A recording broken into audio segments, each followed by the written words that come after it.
YouTube. So I wanted to tell my story about having absence seizures.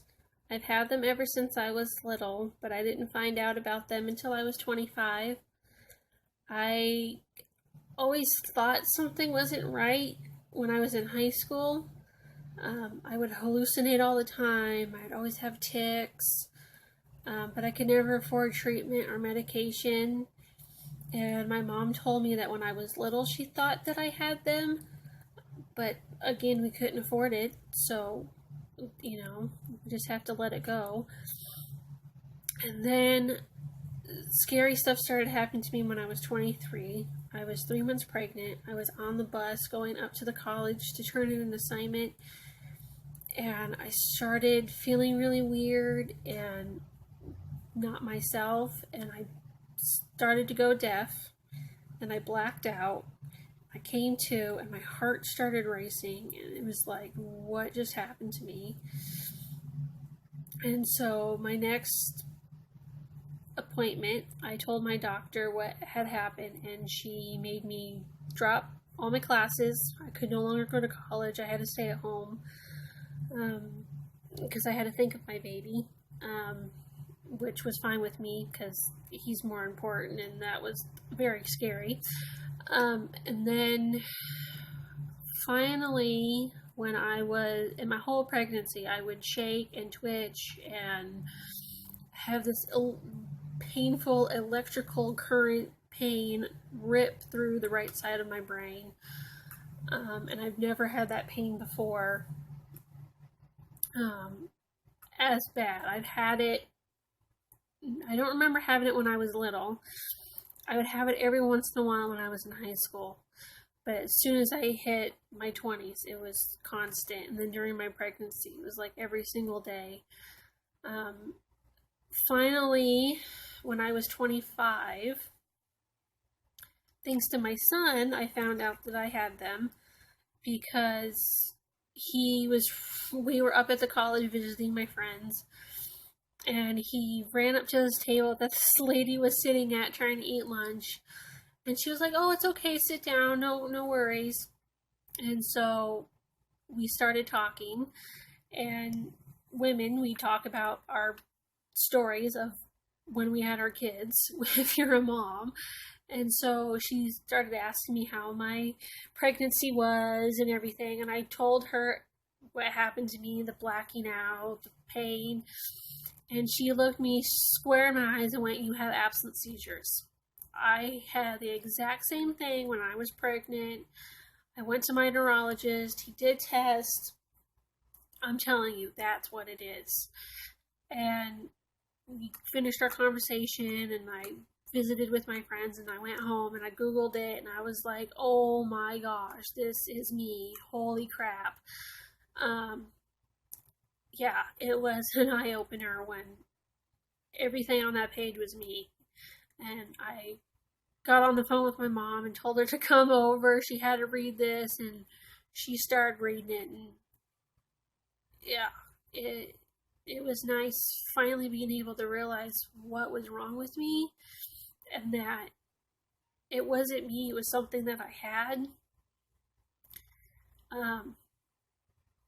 And so I had an appointment coming up to talk to my doctor about something else because I noticed I wasn't feeling right. So I was like, I was going to talk to her about this instead. And so I told her about it, and her MA and her nursing assistant that day, all at the same time, went, "Yes, you have them." The second I said, "I do not remember my childhood," they were like, "You have it. There's no doubt in my mind. You have it." She gave me a prescription for gabapentin, and that 3 months of having medicine, I could focus. It was so nice not having the pain in my head and not shaking and twitching, and I felt normal.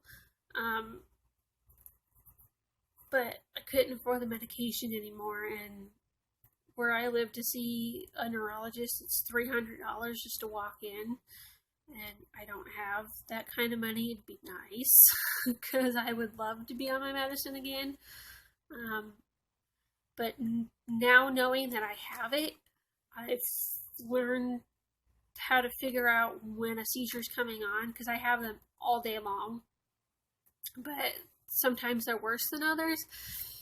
And so I noticed that when I have low blood pressure, they set in. If I'm stressed out, I get them really bad. And then I noticed that if there's smoke outside, like if there's a fire or something, I get them really bad and I start shaking and I can't stop and I can't breathe. That's a rare occurrence, but since it's fire season right now, it's been a normal thing for me lately. I've only had 2 really scary experiences with my seizures and not having treatment. The blacking out on the bus was the first one, and then when my son was 2, I was watching TV, and he asked me if he can play by the kitchen table, and I told him that he could, just be careful, because his dad had some stuff on top of the table. And he was playing all quietly and stuff, being a good boy, and then the next minute I remember I was coming to, and I looked over, and my son wasn't by the table, and everything that was on the table was now on the floor where my son was playing, and I'm like, how did I not hear that stuff fall? So I went to go pick stuff up, and I noticed a knife was open on the floor, and I freaked out, and I put it on the table, and I hurried to my son's room, and then I was acting like, oh, I just want a hug, how are you, and checked him over, made sure he wasn't bleeding or anything, and he was fine, thankfully. And I walked out of his room, and I'm like, oh my goodness, oh my goodness, how did I not hear that? So, thankfully he was okay, but I noticed that as long as I keep my blood sugar up, I'm pretty okay, and it only takes a couple seconds for me when I have a seizure. So, I live a normal life. Normal to me to twitch and shake, and but I just wanted to get my story out there because there's not enough knowledge about absence seizures. Everybody thinks that when you say seizures or epilepsy that you convulse and have the grand mal, and that's not the case. There's tons of people out there that have the little ones, and you don't even know it.